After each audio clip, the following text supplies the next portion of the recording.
And joining us now from Saudi Arabia is the Secretary of State, Rex Tillerson.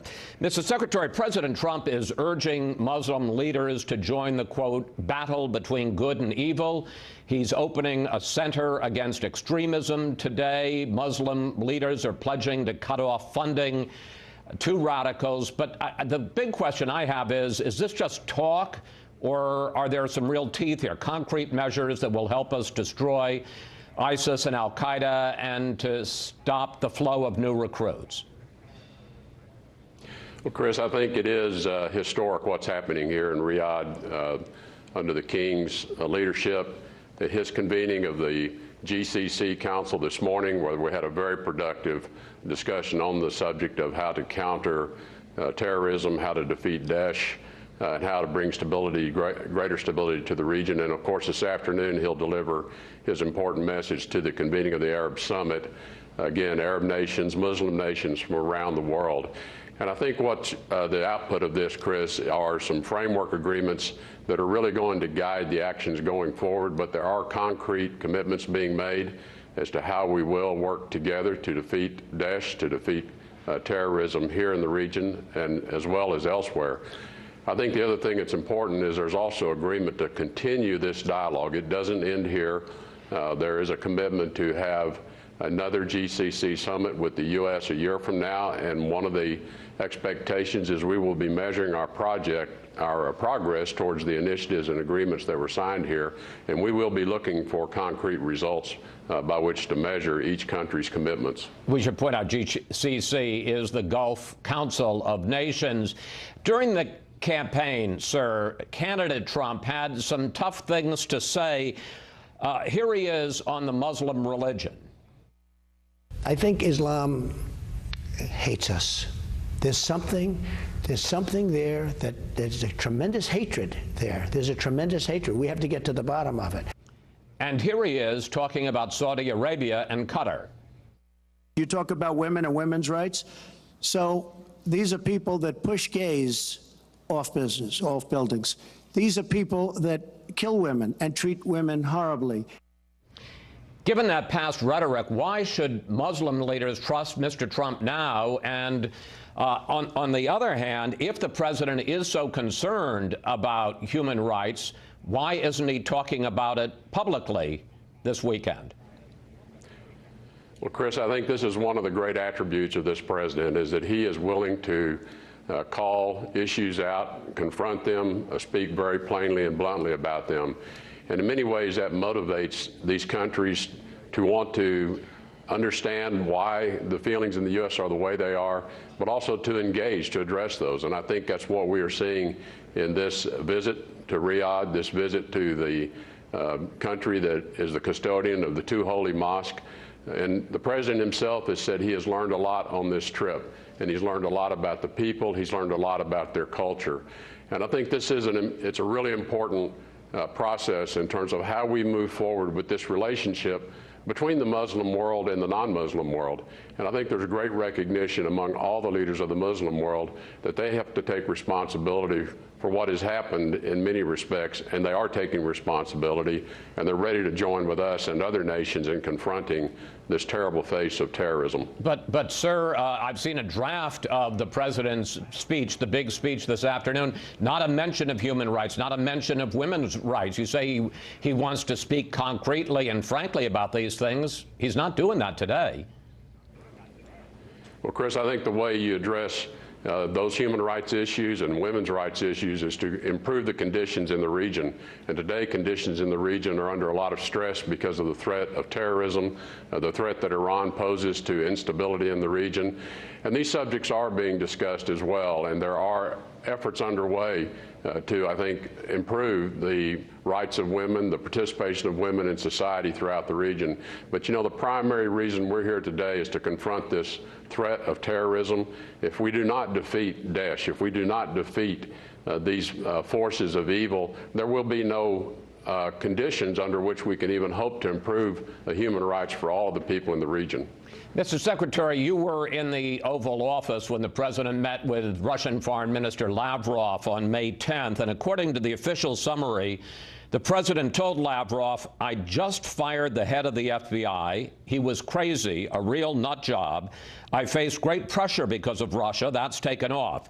My question to you, sir, as someone who was in that meeting, was he telling the Russians that firing Comey was taking off legal and political pressure?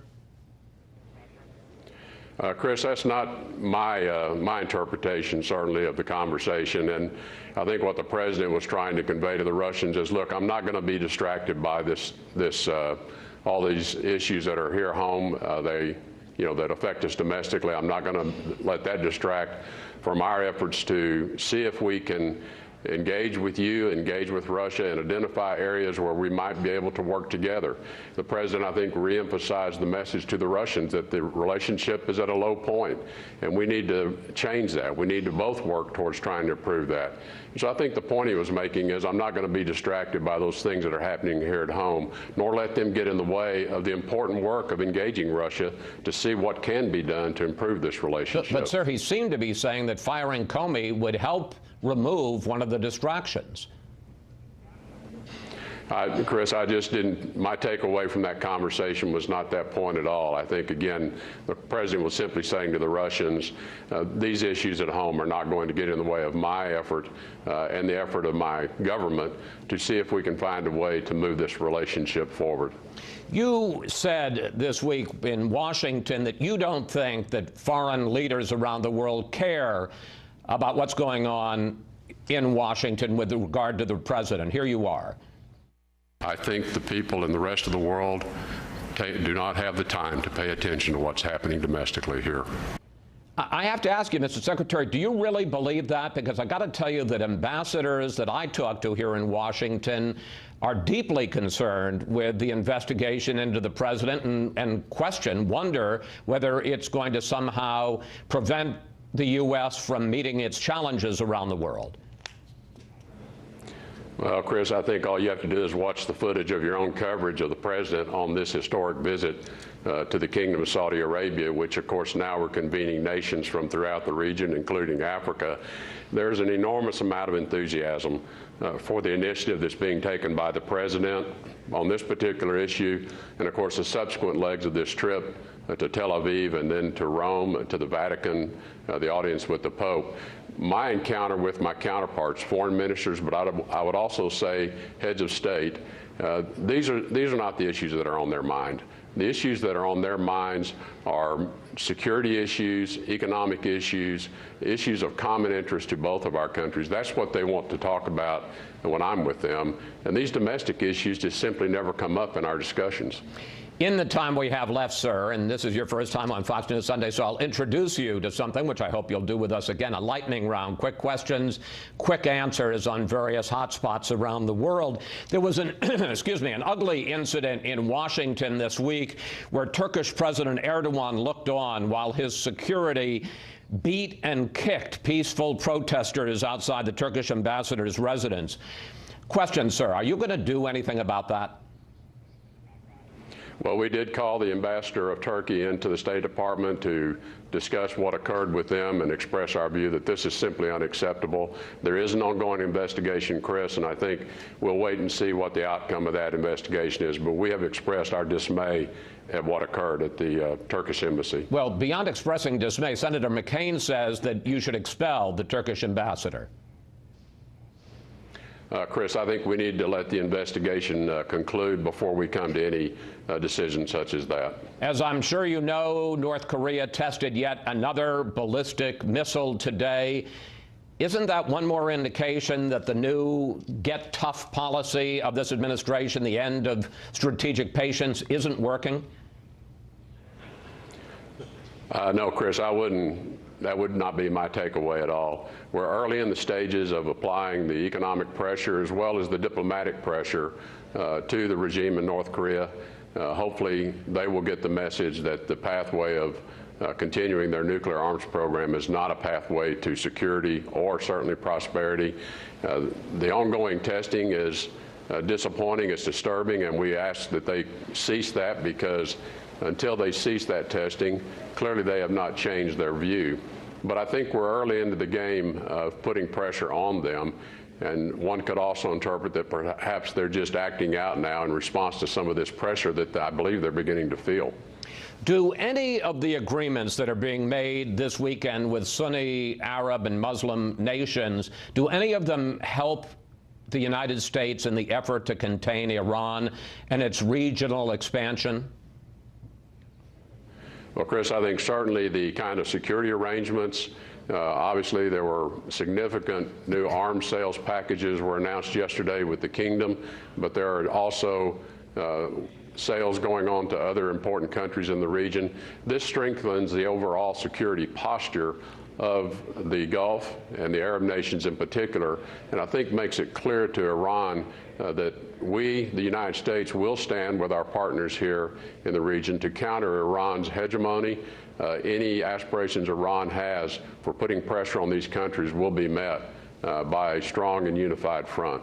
Finally, sir, we all got to see, I don't know that you've gotten a chance to see it, but we all got to see the video yesterday of you participating in that traditional Arab sword dance. And I have to tell you, you look pretty good while you were doing it.